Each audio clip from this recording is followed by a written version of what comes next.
जय महाराष्ट्र मित्रांनो. मी Rohit Pansare goat farm या आपल्या युट्यूब चॅनलमध्ये तुमचं सहर्ष स्वागत करत आहे. आपल्या या चॅनलच्या माध्यमातून नवीन शेळी पालकांना शेळी पालनामध्ये ज्या काही अडीअडचणी, औषधोपचार, नवीन माहिती, शेळी पालनाबद्दलचं ज्ञान जे काही आहे ते आपण 4.5 वर्षात जे काही शिकलो ते आपण देण्याचा या चॅनलच्या माध्यमातून प्रयत्न करत आहोत. पाठीमागच्या व्हिडिओमध्ये आपण आपलं जे बिटल शेळ्यांचं शेड आहे ते दाखवलं. तर जे पत्र्यामध्ये होतं व्यवस्थित त्याचे कंपार्टमेंट होते. तर आपला आता आज दुसरं एक शेड आहे. अत्यंत कमी खर्चामध्ये शेड कसं असावं याचं एक उदाहरण आहे. ह्या सगळ्या गोष्टी अनुभवातून येत जातात. म्हणजे ज्यावेळेस कोण नवीन शेळीपालन चालू करत असतो त्यावेळेस सगळं व्यवस्थित असावं वगैरे ह्या गोष्टीसाठी शेडवर त्याचा जास्त खर्च होत असतो. तर या गोष्टी ज्यावेळेस माणूस हळूहळू शिकत जातो त्यावेळेस एक गोष्ट लक्षात येते की तुमची कुठल्याही व्यवसायातील बचत ही तुमचा नफा असतो. तर आता जे तुम्हाला आता शेड आपण पाठीमागे दिसतंय हे दाखवत आहोत. तर हे ताडपत्रीमध्ये शेड आहेत, ज्याच्यामध्ये बांबू आणि ताडपत्री अत्यंत कमी खर्चात म्हणजे जवळपास 1.5 लाखाच्या आतमध्ये गव्हाणी, त्याचे कंपार्टमेंट 2 गुंठ्यामध्ये 2200 स्क्वेअर फूटमध्ये हे आपलं शेड आहे. तर ते आपण तुम्हाला या व्हिडिओमध्ये दाखवत आहोत. चला तर बघूया.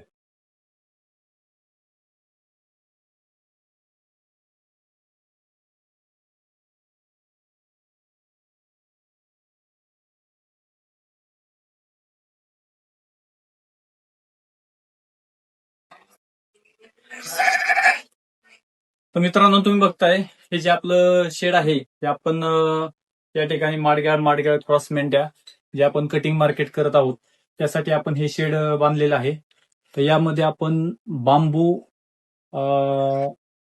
वासे याच्या माध्यमातून आपण हे शेड तयार केलेलं आहे. तर हे शेड कसं कसं बनवलं याबद्दल तुम्हाला माहिती सांगत आहोत. तर याचं ही लांबी 50 फूट आहे आणि लांबी 44 फूट आहे आणि रुंदी ही 50 फूट आहे. असं हे जवळपास एक 2000 स्क्वेअर फूटचं शेड आहे.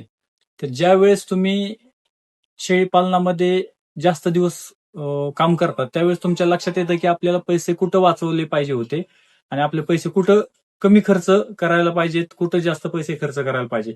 तर जे नवीन शेळी पालक आहेत त्यांच्यासाठी म्हणून मी हे स्पेशली शेड दाखवत आहोत. तर याच्यात सगळ्यात महत्वाचं म्हणजे सगळ्यात जास्त माझे पैसे कुठं वाचले असतील तर वरती तुम्ही बघता ही जी आपण ताडपत्री टाकलेली आहे तर या ताडपत्रीमध्ये ही ताडपत्री घेताना पण मी 500 मायक्रॉनची घेतलेली आहे आणि ती सेकंड घेतलेली आहे. म्हणजे 5 रुपये स्क्वेअर फूट या दराने मी ही शेततळ्याची जुनी थोडं कुठंतरी नॉर्मल होल जी असतं अशा ठिकाणची शेततळ्यातून ह्या ताडपत्र्या काढल्या जातात. तर ती ताडपत्री मी आणलेली आहे. आपली ही ताडपत्री 11,000 रुपयाची झालेली आहे आणि हे बांबू, कात्या ह्या सगळ्या गोष्टी आपल्याला 25,000 झालेल्या आहेत. बाकीच्या ज्या गोष्टी आहेत त्या शेडसाठी जे कारागीर होते, मजुरी वगैरे याला एक खर्च झालेला आहे आणि आपण ही अशी जाळी मारलेली आहे. संपूर्ण शेडच्या चारही बाजूने आपण ही जाळी मारलेली आहे. याच्यासाठी म्हणूनचा आपला हा जास्तीचा खर्च झालेला आहे. तर या शेडमध्ये तुम्ही बघाल तर हे संपूर्ण मोठा एरिया आपण ठेवलेला आहे. त्याच्यात लगभग एक 40 ते 50 मेंढ्या आणि त्यांची पिल्लं आरामशीर बसू शकतात. आणि ही शेजारी आपण एक क्वारंटाईन रूम केलेला आहे. म्हणजे जे कुठले अॅनिमल आजारी असतील किंवा नवीन आणलेले बॅच मध्ये असतील तर ते सेपरेट एक 10 ते 15 अॅनिमल ह्या साईडला बसू शकतात.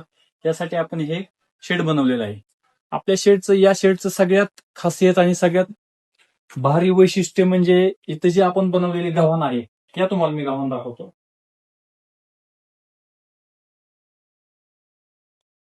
तुम्ही बघाल ही गव्हाण पण आपण ताडपत्रीच्या माध्यमातून बनवलेलं आहे. 500 मायक्रॉनची ताडपत्री आहे. जो कागद शेततळ्यासाठी वापरला जातो तो कागद आपण आणून याच्या माध्यमातून दोन्ही साईडला बांबू आणि मध्ये त्याला स्क्रू नटबोल्ट लावून ही आपण ताडपत्रीची गव्हाण बनवलेली आहे.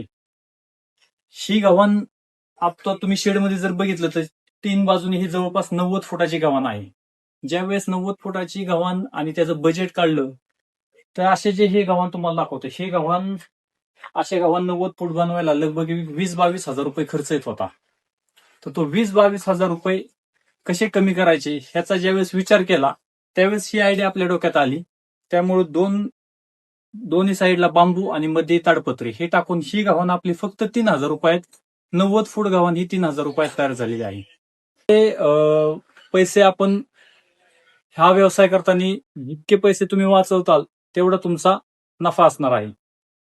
त्यामुळे शेळी पालन करताना शेडवर तुम्ही जेवढा कमी खर्च कराल, ओके, तेवढा तुमचा हा वाचलेला पैसा हा तुम्ही प्राण्यांमध्ये किंवा इतर गोष्टींमध्ये तुम्ही करू शकता. आता या माध्यमातून आपले जवळपास हे दोन दोन गुंठ्याचं जागा ही जो ह्या शेडने व्यापलेली आहे, तरी सुद्धा हे शेड फक्त 1.5 लाखाच्या आतमध्ये झालेलं आहे. 1,40,000 हे शेड झालेलं आहे. त्यासाठी तुम्ही बघा, ह्या पिल्लांना आपण पाण्यासाठी एक अशी गव्हाण बनवलेली आहे.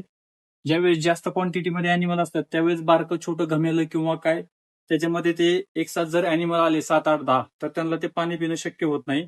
त्यामुळे आपण हे ड्रम कापून अर्ध केलेलं आहे आणि त्याच्यात आपण पाणी ठेवतो.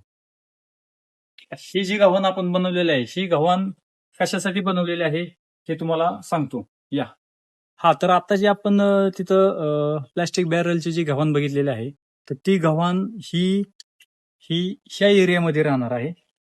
तर हे जे कंपाऊंड तुम्ही बघताय, हे कंपाऊंड कशासाठी केलं असं तुम्हाला वाटत असेल तर पाठीमागच्या व्हिडिओत तुम्ही आपल्या बिटलच्या शेड जे तुम्हाला दाखवलं, तर त्या शेडमध्ये तुमच्या एक गोष्ट लक्षात आली असेल की जिथं वरून पत्रा संपतो तिथून जास्त जागा ही बाहेर नाहीये. त्यामुळे आपल्या शेळ्यांना, प्राण्यांना, पिल्लांना हे नैसर्गिकरित्या जे ऊन भेटलं पाहिजे ते ऊन तिथं आपल्याला भेटत नाही. तर ते प्राणी आपण दिवसभर या ठिकाणी ठेवणार आहोत आणि संध्याकाळी प्राणी परत आपल्या शेडमध्ये नेणार आहोत. ते ह्या 2 शेडमध्ये 1-2 मिनिटाचं अंतर आहे. आपल्या घराच्या जवळच हे शेड आहे. तर त्यासाठी बिटलच्या शेळ्यांसाठी म्हणून आपण हे नियोजन केलेलं आहे. तुम्ही बघू शकाल इथं एक शिसमचं झाड आहे. नैसर्गिकरित्या त्यांना दिवसभराची सावली ज्यावेळेस पाहिजे त्यावेळेस सावलीत बसतील, पाहिजे त्यावेळेस उन्हात येतील. आणि अजून एक आपण गोष्टी केलेली आहे, हे नारळाचा बुंदा आहे, हा आपण इथं खाली जमिनीत रोवून त्याला कात्या बांधलेला आहे. तर कात्या यासाठी बांधलाय की शेळ्यांना जर कधी खाजवायची वगैरे त्यांना एक सवय असते, ही तारला कंपाऊंडला असं घासत जायचं. त्यांच्या शरीरात कधी खाजवायची वेळ आली तर ती ह्या कात्याला खाजून त्यांचे एक आनंद भेटेल त्यांना. कारण आपल्याला पण कधी पाठीला वगैरे खाजवायला लागलं जर तिथं हात नाही पोचला थोडं इरिटेट होतं, तर त्यांचं ते इरिटेशन कमी करण्यासाठी आपण हे सोय केलेलं आहे. तसंच एक कात्या आपण या ठिकाणी ह्या झाडाला पण बांधलेला आहे.